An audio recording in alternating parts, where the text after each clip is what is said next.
Amahoro nshuti bakunzi bacu, ubuntu n'imbabazi bibonerwa muri Yesu Kristo umwami wacu bibane namwe. Tunejejwe kongera kubana namwe mu isengesho ry'uyu munsi,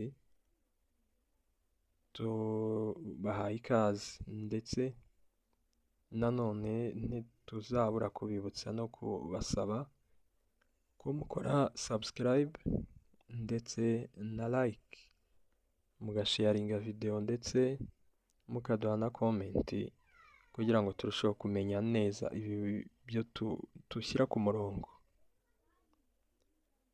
Uyu munsi twongeye kugirirwa ubuntu bwo kubana namwe, nanone tugiye gukora isengesho ariko nk'uko mumaze kubimenyera dutangiza ijambo ry'Imana. Uyu munsi nanone turareba igice cyacu cya kabiri cy'ikiganiro twakoze kivuga ku mbaraga zo gusenga. Ubushize twavuzeho ariko tuvuga uburyo bumwe bwo gusenga umuntu asaba. Rero noneho sibwo turi buvugeho, ahubwo turavuga ku bundi buryo bwo gusenga noneho umuntu yinginga, kuko ibice byose ni bitatu by'uburyo umuntu asenga. Igice cya mbere twakibonyemo ko ari ugusenga umuntu asaba, ni naho kenshi twibera abantu mu isi. Duhora nyine twereka Imana ibyo tudafite kugira ibiduhe, duhora tuyisaba kuko ariyo ifite, ari nayo ibashije. Ariko uyu munsi ubwo turareba ku gice nyine cyo kwinginga Imana, hanyuma tuzaheruka igice kindi kivuga kwishima. Reka dusome ijambo ry'Imana riri mu rwandiko Pawulo yandikiye itorero ry'Abafilipi, ibice byaho ni 4 n'umurongo wa 6 wonyine. Haratubwiye ngo ntimukagire icyo mwiganyira, ahubwo ibyo mushaka byose bimenywe n'Imana mubisabiye, mubyingingiye, mushima. Ngiryo ijambo ry'Imana uko ritubwiye. Ritweretse neza ibice byose biri mu isengesho. Mu gihe twakagombye kugira ibyo twiganyira, riradukangurira kutiganyira, ahubwo ibyo dushaka byose, ibyo dukennye byose bikamenywa n'Imana tubisabiye. Icyo ni cya gice cya mbere twarebye. Tubyingingiye ni igice cya kabiri tugiye kureba. Dushima ni igice cya gatatu tuzasorezaho. Ibi bice byose bitatu iyo bifite mu isengesho ryawe, riba ari isengesho ryuzuye, riba ari isengesho rwose riri bugire ikintu ribyara mu buryo bwawe bwo washakaga, cyangwa se mu buryo buri pozitifu nk'uko twabivuga. Turaza nanone kwifashisha icyanditswe kiri muri Luka, ibice byaho 18 guhera ku murongo waho wa mbere turagera ku murongo wa 6. Ngo abacira umugani wo kubigisha ko bakwiriye gusenga iteka ntibarambirwe. Arababwira ati, hariho umucamanza mu mudugudu umwe utubaha Imana ntiyite ku bantu. Muri uwo mudugudu harimo umupfakazi, aramusanga aramubwira ati, ndengera ku mwanzi wanjye. Amara iminsi atemera, ariko aho ageze aribwira ati, nubwo ntubaha Imana kandi sinite ku bantu, ariko kuko uyu mupfakazi anduhije ndamurengera, ngo adahora aza iminsi yose akandushya. Nuko umwami Yesu arababaza ati, ntimwumvise ibyo umucamanza ukiranirwa yavuze?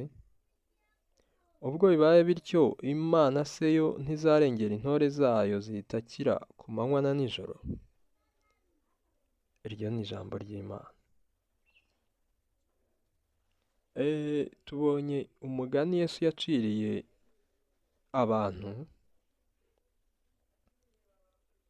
umutwe waho watubwiye ngo umugani w'umucamanza n'umupfakazi wamutitirije. Hari icyo Yesu yashakaga kwereka abantu. Uyu mupfakazi nubwo koko ari umugani, ariko ngo yari afite ikibazo, kandi icyo kibazo cyari kimugoye. Ariko kandi yari afite umucamanza azi ko yagikemura. Ariko uwo mucamanza we ngo ntabwo ntiyubahaga Imana, ntanakunde abantu cyangwa ntite ku bantu. Ku buryo urumva yabaga wenyine, ntiyari akeneye umuntu umutesha umwanya. Ariko umupfakazi agiye ngo amurengere, undi ntiyamurengere. Ariko umupfakazi ntiyarekura, akomeza asubirayo, aratitiriza, kandi agahora ajyayo ku manywa ndetse na nijoro. Hano ndashaka wumve ko umucamanza atari umuntu woroheje. Kujyayo k'umupfakazi kwari ukujyayo yinginga. Yamugeragaho agaca bugufi, akamusaba ati wandengeye. Urumva iryo jambo wandengeye ririmo kwinginga. Wamfashije ukandwanaho ririmo kwinginga. Ko ari wowe ubishoboye. Umucamanza ni umuntu ugira ijambo ku cyemezo gikomeye gishobora kugufunga cyangwa se kikagukiza. Ni umuntu udasanzwe. Hanyuma uyu mugani Yesu yawuciye agira ngo yereke abantu uburyo bwo gusenga. Ababwire ko nabo bakwiriye gusenga badacogora. Arangira arababaza ati se niba uwo mucamanza yarageze akarambirwa gutitiriza k'umupfakazi, akamurengera byo kumwikiza, Imana yo ntizahora yita? Reka tuhasome ngo ubwo umwami Yesu arababaza ati ntimwumvise ibyo umucamanza ukiranirwa yavuze? Ubwo bibaye bityo, Imana si yo ntizarengera intore zayo ziyitakira ku manywa na nijoro? Yashaka kubereka ko gutaka kwabo, kwinginga kwa muntu, nta kabuza Imana yabyumva. Niba umwana w'umuntu udakunda Imana, utubaha Imana, ntakunde n'abantu, abasha kurambirwa gusa gutitiriza k'umuntu, akabikorera kwikiza, ese Imana yo yabura gute gusubiza abinginga ku manywa na nijoro? Intore zayo ziyitakira ku manywa na nijoro. Hano turi mu gice cyitwa kwinginga. Ubushize twabonye igice cyo gusaba. Turasaba rwose tugategerezanya kwizera. Nibyo. Ariko hari n'ibindi bintu tugira biba bisaba kubyingingira.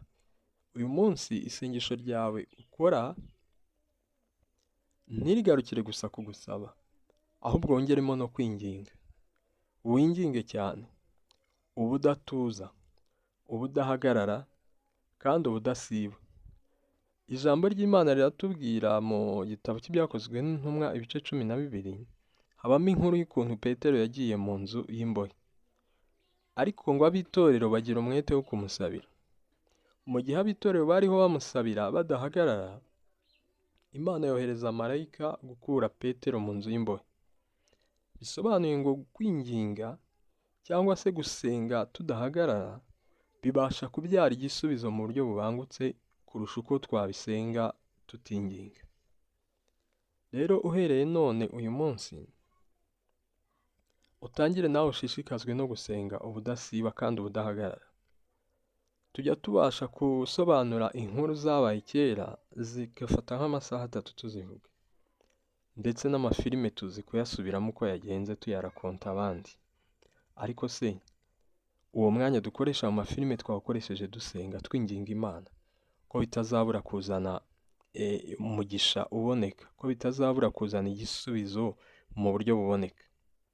Uyu munsi rero isengesho ryawe wakoraga ryose uryongereho kwinginga kugira ngo ugwe mu bisubizo byawe, cyangwa se kugira ngo ubuzima bwawe bwongere buhinduke kandi buhinduke neza, kugira ngo inzu y'imbohe urimo uyu munsi yakunaniye gusohokamo uyisohorwemo na marayika, kubwo kwinginga, kubwo gutitiriza, kubwo gusenga ubudahagarara.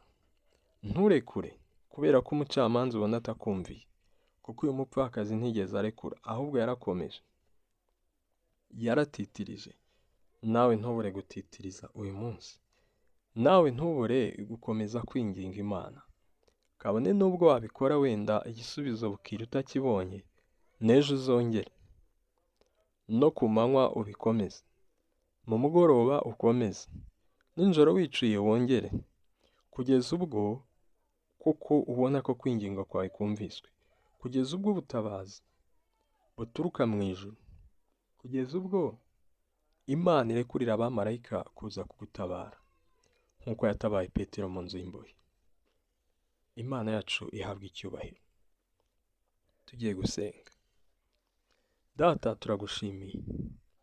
Tugushimiye nanone ko wongeye kuduhishurira uburyo bwiza bwo gusenga. Turanezerewe kubera uyu mwanya. Ni umwanya twemereye Umwuka Wera ngo akorane natwe. Hanyuma uduhe imbaraga kugira ngo koko dusenge ubudasiba. Kandi ku manywa na nijoro tudahagarara. Tukwinginga kuko birimo intsinzi. Kuko birimo ubwiza. Turagushimiye ko uwururutse kudukwizaho imbaraga zawe ndetse imbaraga za Mwuka Wera. Mu izina rya Yesu Kristo. Amen. Nanone turabashimiye abo dufatanije kwizera Yesu Kristo. Ubuntu n'imbabazi bibonerwa muri we bikomeze kubomaho. Imigisha yose yo mu ijuru ibe kuri mwe. Imirimo yanyu yose uyu munsi ihirwe. Imiryango y'umugisha yose ibafungukire. Murusheho gutsinda, murusheho kuba abakire, murusheho gutunga mutunganirwe, kandi icyo mukozeho cyose kibahire. Amen.